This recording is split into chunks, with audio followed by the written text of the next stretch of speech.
The council chamber of Velester Prime fell silent as the crystalline arbiter presented the artifact. For 3,000 cycles, the eternal blade had rested in its stasis field, rejecting every warrior, every champion, every would-be hero who attempted to claim it. The weapon was legend-forged in the heart of a dying star, imbued with the consciousness of an ancient civilization, and absolutely, unequivocally selective. Another delegation arrives, the arbiter announced, its translucent form shimmering with barely concealed skepticism. The humans send their representatives. A ripple of dismissive clicks and chirps echoed through the assembled species.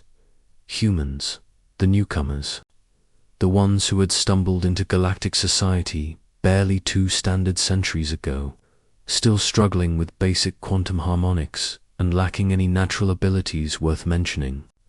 No telepathy, no energy manipulation, no exoskeletal armor or adaptive biology, just soft flesh and stubborn determination.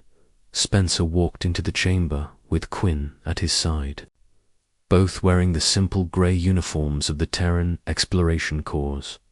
They looked thoroughly unremarkable, no ceremonial armor, no genetic enhancements visible to the eye, no entourage of servants or warriors. Just humans, curious and seemingly unbothered by the weight of thousands of eyes upon them.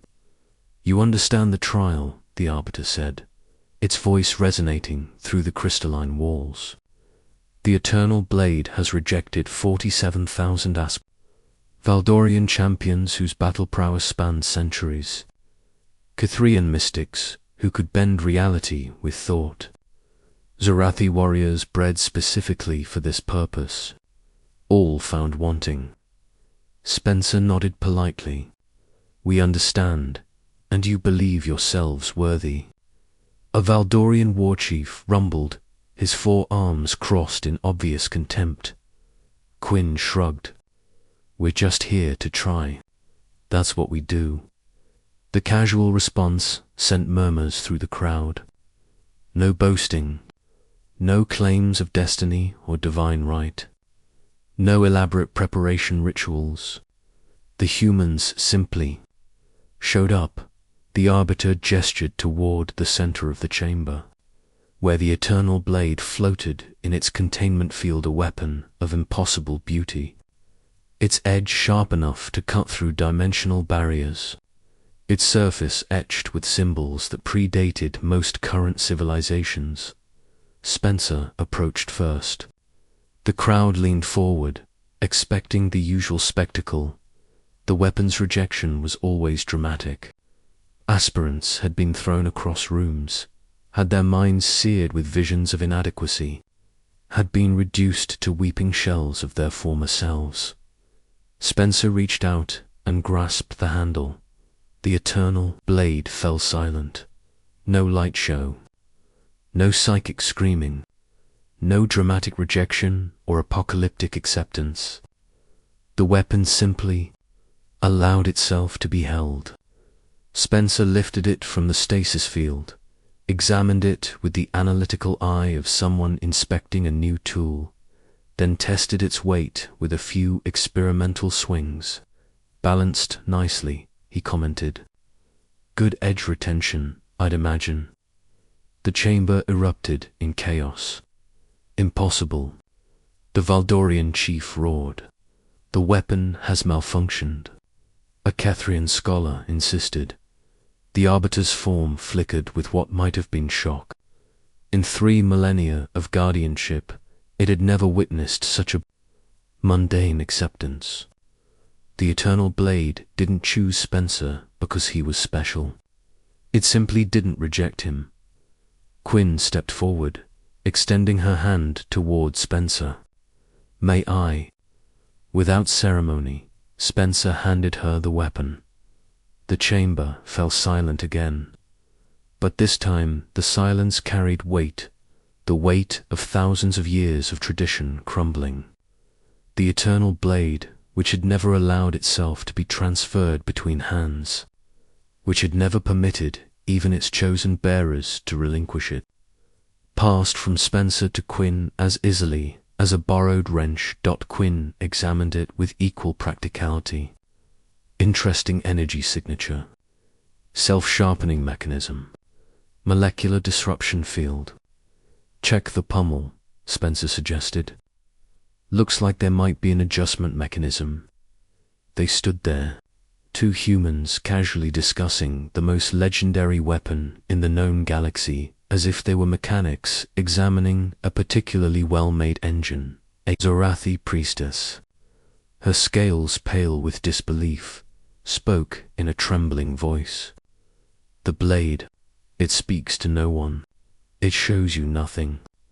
Quinn looked up, genuinely confused. Was it supposed to? It tests the soul. The priestess hissed. It reveals your worthiness, your destiny, your maybe. It was just tired of testing. Spencer interrupted gently. 3,000 years is a long time to be picky. The Arbiter moved closer, its crystalline form pulsing with colors never before witnessed. It reached out to scan the weapon, then the humans, then the weapon again. Explain this, it demanded. Spencer exchanged a glance with Quinn. She handed him back the blade, and he shrugged. We don't really have an explanation. We just picked it up, but the blade chooses only the worthy. Maybe, Quinn said thoughtfully, it was never about being chosen. Maybe it was about not needing to be chosen. The words hung in the air like a revelation. The Valdorian chief stepped forward, his aggression replaced by genuine curiosity. You feel no power from it. No connection. I mean, it's clearly high-tech, Spencer replied. Probably interfaces with neural patterns, adapts to the user's bioelectric field. But power, it's a tool. A really good tool, but still a tool. That was the moment the galaxy began to understand humanity's peculiarity. Every other species approached the eternal blade, seeking validation, proof of worth, confirmation of destiny, cosmic approval. They needed the weapon to tell them they were special. The humans simply needed it to work. They didn't view the blade as a test or a prize. They saw it as equipment, and perhaps that was exactly what the ancient consciousness within the weapon had been waiting for, someone who would pick it up without pretense, without ego, without the crushing weight of expectation. Quinn turned to the Arbiter. So, what now? Is there paperwork or... The Arbiter's laughter, the first time it had laughed in 3,000 years, rang like crystal bells through the chamber. Take it, the ancient guardian said. The eternal blade has finally found what it sought. Not a chosen hero. Not a prophesied champion. Just someone who will actually use it. As Spencer and Quinn left the council chamber, weapon in hand, the assembled species watched in stunned silence. The humans didn't stride out triumphantly. They didn't make proclamations or promises. They simply walked out discussing the best way to integrate the blade into their equipment manifest. Behind them, the galaxy slowly realized that perhaps humanity's greatest strength wasn't in being special, it was in not needing to be.